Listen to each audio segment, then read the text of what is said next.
الأحوال أن الأصالة والمعاصرة باقي ما اغتسلاتش من الماضي ديالها بما فيه الكفاية.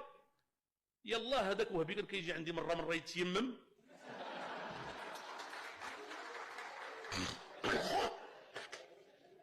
ويخرج شي تصويرة ويقول ودي حنا تبنى الله، راه ما بقيناش بحال اللي كنا شحال هادي.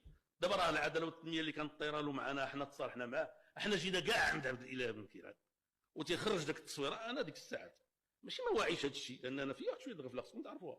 انا ماشي زعما مطور، راه ما مطورش، ماشي بليد طونسيون، واني مطور ما مطورش كاع باش نفضيهم. هذيك الساعات كنستقبلوا بقلب سليم، هو تيتصور، انا ما كنتصورش معاه، ما كناخذش التصويره على راسي. كتاخذ تصويره فريد ولا لا؟ كتعطيه تصويرته هو، ما كان ولا كاع تصورت معاه، لان ذاك البلدي الفريد حتى هو ما تعرفوش كيدير ذاك التصاور، هو اللي كيخرجهم، انا ما كنخرجهمش. اذا كيتيمم ويقول لهم صافي، واني باقي لاصقه فيه السمعه ديال الفساد والاستبداد اللي كان باغي هذاك الياس العمري يدير لنا في هذا المغرب. ويكفي العداله الوطنيه بغض النظر على 20 فبراير، بغض النظر على كل شيء، انه هو الذي وقف في وجه حزب الفساد والاستبداد وحرمه ومنعه من اعتراض الحكم المغربي.